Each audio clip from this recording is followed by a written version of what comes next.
All right, so this is going to be allowing your embellishments to run free. That's the main focus of this particular presentation. It's going to focus a lot around roll-to-roll.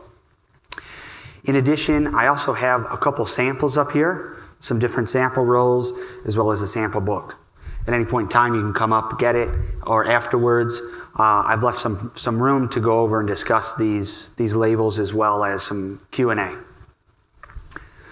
So first, in regards to embellishments, it is the main way to stand out on your competition, especially in the digital age. You're able to do a lot more on a single piece of equipment than you've ever been able to do. And at the end of this presentation, I'm showcasing some of our newest technology that we have down on our booth, 509. And we'll be able to kind of go in depth about it, see the video, but if you want, we can also go down and go hands-on. So a little bit about me. This blog right here is about me from the third person. But I've been in this industry for over 10 years, and I absolutely love it. I went from doing wide format printing to moving over into labels and packaging. And each time I've loved every portion of it. My current role, I get to talk about technology, which is about as fun as it can get. So the first thing that I want to talk about is digital finishing in and of itself. Then I've got a couple examples of some labels, and then in my book I have the physical examples. But I want to talk about what those features are. So digital finishing in its simplest form may look somewhat like this for a digital converting press. So we've got an unwind, corona treating, one flexo head, a laminate station, a die, a slit, and a rewind. This is where a lot of machines start off. But this doesn't necessarily mean this is where they end. And for a lot of companies, this can be the first machine that they get when it comes roll to roll and getting into the embellishment market. Some of the things that they might look at, and one of the first things that people look into, is flatbed embossing and foil. This is where a lot of conversations start when it comes to embellishment, where you can start with some very nice looking digital material, but with one station, you can add embossing, you can add foiling, you can do a lot to really, really make a label just pop and become vibrant and stand aside. Because in that digital print world, you have the green button effect. In theory, if you and your competitor have the same digital press, you're both pressing one green button, and in theory, you and your competitor are going to get the exact same roll of material out. If they receive that same digital file, the same product's going to come out. So the only way that you stand out between you and your competition is with embellishment. And that's where flatbed embossing comes in. It is one of the first things that individuals will start asking about. After that, especially in the wine market, a lot of individuals will start looking at flatbed screen. It is a very versatile product, and I always enjoy showing operators how to run this because it is a form of art. So afterwards, if that operator goes out and they need a pickup line, they can say they're an artist. All right, so that's always beneficial for everyone. You can add a layer of tactile to some very fine text. You can do Braille with this. It's a very versatile product with easy setup and can get really, really good products out very quickly. And again, this is taking your digital print and taking it to the next level of embellishment. So this is an example of a Digicon Series 3 wine spec. So this is something that would be utilized a little bit for some more embellishments. This is the same base that I showed earlier, but since these are module designs, if you started off with just that Series 3 with a unwind, flexo, die, and rewind, and you find more and more and more each year, you need to be able to expand and you want more embellishments. So maybe you start off with another flexo station or you start off with flatbed foil. But each time you increase, you're increasing another layer of potential embellishments. So in this case, what a customer may utilize this for is they'll do a flood coat on the first flexo. Then on this first flatbed embossing station, they'd likely do some foil. Then they'll likely cover that foil, protect the foil. Then they can do a flatbed screen. So now they're adding some tactile there. And then for this flexo, potentially a spot coat. So they're adding in another color. One of the nice things about this is you can complement your digital ink by putting down a metallic, putting down a cold foil, or anything such as that inside these flexos. Then they'll do an embossing, die cut, slit, and rewind. So it can seem straightforward, but they've started off with a simple press and expanded it out and expanded it out. And that allowed them to continuously do more embellishments. And now their competition is starting off with that exact same roll, but you're putting on more detail. And that's where you're going to separate. So now I have just a couple of examples of some labels. And again, I've got them in the book so you can actually see them and feel them. And it makes a big difference because everything, regardless if I say it's embossed or foiled, it all looks flat and the same here. But we're able to actually see it. All right, so this is a nice, simple label. I quite like it, so it's one of the labels I picked it out. But it's actually just foil and emboss.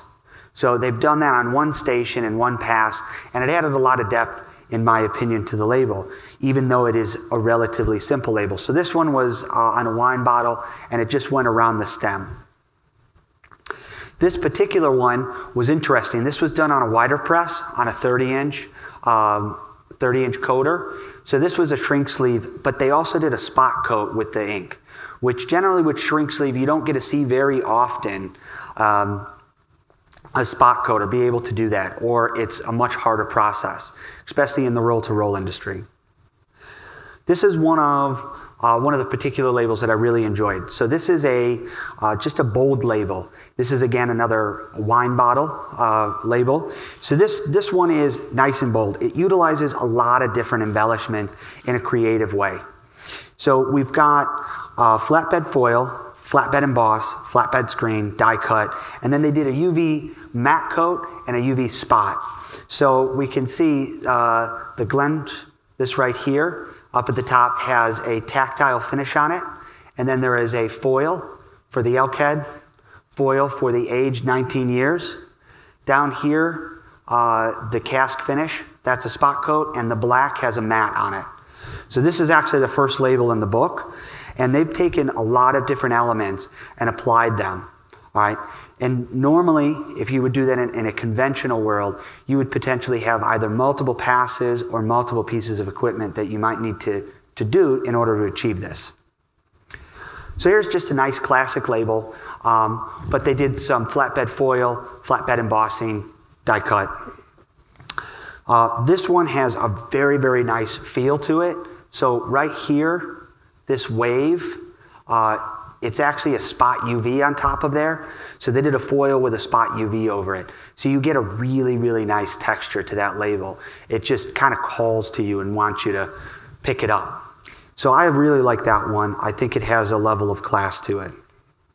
This label is very unique. It's kind of something that you would see out of an old-timey movie. So rhubarb vodka. So I think that they did a really nice job with the foil around the edging for that encasing, and then they did a tactile over the rhubarb vodka, and then they just did a UV matte finish all to just bring it together so that everything else would pop. So with all those labels and in the digital world and moving into the conventional / digital where you still have a lot of tooling, digital's starting to move more and more away from even conventional tooling, and it's starting to get into the realm of pure digital converting. And so the next two slides, I'm going to showcase about how that can be achieved and where that future is starting to go. And one of the ways is with digital laser for digital die cutting. So for a laser die cutting, you're able to run either short runs, do a pure web to print. So a lot of individuals will take a pure package and they'll combine multiple workflows into this system. So on this end, we'll read a barcode, which has all of the laser information, all the job information, die cut information, everything there. And as soon as that job gets up, up to there, the laser will automatically switch over to the new job and start cutting those labels out. All right. So past that, it will then stop at the automatic back scores, stop at the knives, and it'll change these items over. So if you're putting multiple jobs onto a single roll, especially on a DigiLase for short runs, you can start to get a much better ROI because you're not buying that tooling and the operator's not constantly stopping at a variety of places or doing a large amount of changeovers. So this next feature is something that we're showing downstairs, and this is the JetFX embellishment module. So again, this guy you can see on booth 509, and I've got some labels over here. One was done conventionally, one was done on the JetFX. So they're a side-by-side comparison, so you can see a tactile, a flatbed foil, and then the other one was done all on the digital embellishment. So you can take some of these, and also if you can tell the difference, I'd like to know if you can figure out which one was done digitally and which one was done conventionally. All right, so we did our best to try and trick you. When it comes with the JetFX embellishment module, what we're doing here is you'll notice there's a JetFX inkjet head there, an inkjet there. So each of these heads will receive information. All right, so you can, again, do a digital cold foil, digital spot coat, digital flood coat, or a digital screen print. So there's 4 potential processes all in just one module that you're capable of doing with a simple changeover. We can even do what I said on the laser, read a barcode and send that information into this JetFX embellishment unit, creating a more seamless and easy setup. All the information's done at the pre-press side. So these 2 heads will also go together, so you can get a higher tactile, roughly 100 microns. With a conventional, you're hitting at about 280 micron. So it's new, it's still getting there, but what you can achieve on this in terms of the digital tactile is a much, much finer print. So you're able to get a tactile in even smaller print than you could conventionally. The cold foiling is a very nice process as well. It's very easy, straightforward. You can use your conventional cold foil for that. So I have a short video of it running, and then again, you can come down, you can see it. There's no audio to this, so you didn't suddenly forget it. But the process is very straightforward. So we have a small pinning head on the side, and then 2 chill roller UVs. Everything's self-contained. If you want to bring these 2 heads together, it's done via servo. So the operator just controls that process. They'll just cut the foil, bring the 2 heads together, and then they're able to increase that high tactile build. So now they're doing roughly somewhere 80 to 100 micron. It has a night mode, so if the operator's done using it for the day, they can go ahead and set it, and it will bring the inkjet heads up and move them out of position and continue on. So there is a lot of versatility. There is a lot of options that one can do with digital cold foiling. I also think that it's a great combination if you have a digital cold foiling along with the laser die cutting. If you take both of those and combine it, you're able to show off some samples to a customer that's maybe looking to be your customer. They want to see an example of the product. You can run off 10 and get a very comparable look to something that you might do as a long run. Or possibly if someone who's already a customer, such as a craft brewing, and they want to do a short run, something that has some individual's name on it, just something very simple. This would be a great product and able to put that on there and just run that out while not bogging down a larger press with such a short run. So there is some great versatility and options to it. So I'm going to bring this book around now, but for the portion of this, it concludes our questions and concerns. So I've got some business cards up there. That's also my contacts. And then you can email me with any questions. And also on the side, I'm a nerd, so ask me about comic books as well. All right, so I'm going to bring this guy. So I'm just going to hand this out. Start it over here. So this is one of the labels that I showed. in the slide. So on the top, that has the tactile. And then these are 2 labels.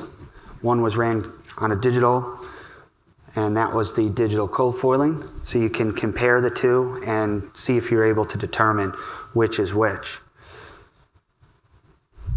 So I'll have these, we can kind of pass them around. We'll bring it back this way.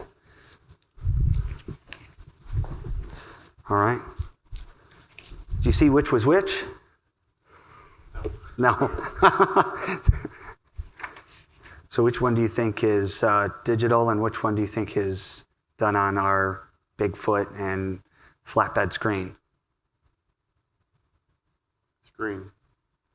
This one was done digitally. Nice. This was the JetFX, and this one was done. So there's our tactile on the screen. Yeah. Very nice. Mm-hmm.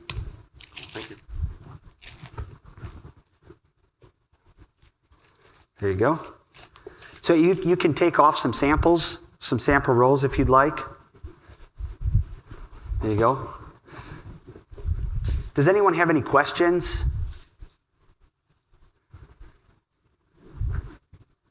No, it was that good. I answered everything. That's perfect. That's what I always achieve and strive to do. Perfect.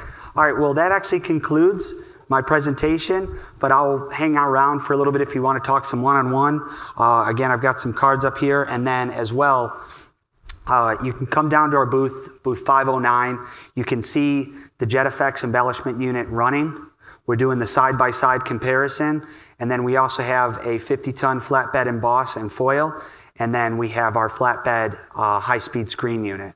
And then in addition, we have a 30-inch inline coater that we're showcasing some shrink on the HP booth.